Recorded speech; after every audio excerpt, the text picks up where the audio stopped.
Can you hear me now? Better. For the record, my name is Greg Beffert from Yucca. I'm here to continue my response to Supervisor Angus's apology and why I don't accept it. And I think I left off the last time I mentioned that before when she posted her apology on Facebook, it consisted of the fact that she could have called me an anti-Semite, a Jew hater, and she didn't, and that she would never apologize. Well, and after that, she went on social media and contradicted herself and apologized. Went on to say that I think I left off with, I lived in Israel for a while and I had relatives who died in the Holocaust. Then the last thing that she posted on social media on that apology was, I hope I can listen to what you are saying without constraint of 3 minutes, and I hope you would be open to hearing what it is like to be Jewish in America today.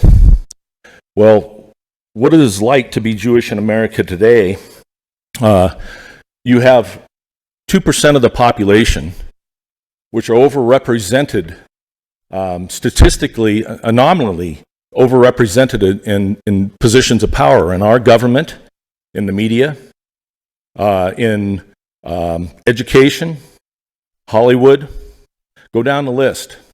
So let's start with that. And let's get back to the use of the term antisemitism and Holocaust denier. Those, again, are terms used to shut down dissent of anybody who criticizes or objects to Jewish influence and power in this country. I know it's not popular to say, but I didn't come up here to be popular. And again, this goes to her response. They use this term. And it's not me saying it.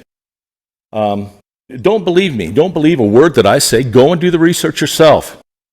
Here's a quote. Anti-Semitic. It's a trick. We always use it to stifle legitimate criticism of Jews and Zionist Israel.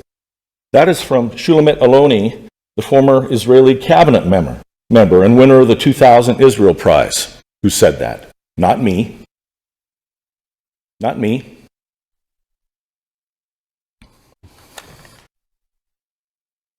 An anti-Semite used to be a person who disliked Jews.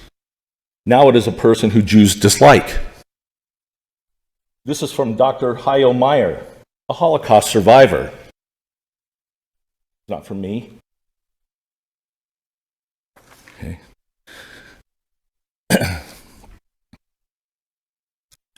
She identified herself as a Jew.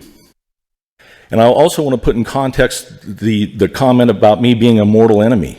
If you understand the religious context and the mortal enemy of the Jews, they were the nation of Amalek. The same nation that Netanyahu invoked at the start of this conflict. The same ones that 4 of you supported in your resolution. Supporting a Zionist state. I'll be back. Chris Rodard, to respond to Mr. Beffert, and correct me if I'm wrong, our resolution to support Israel's right to defend herself against terrorism passed unanimously. Am I correct in that? I believe I am. Did you vote no on that?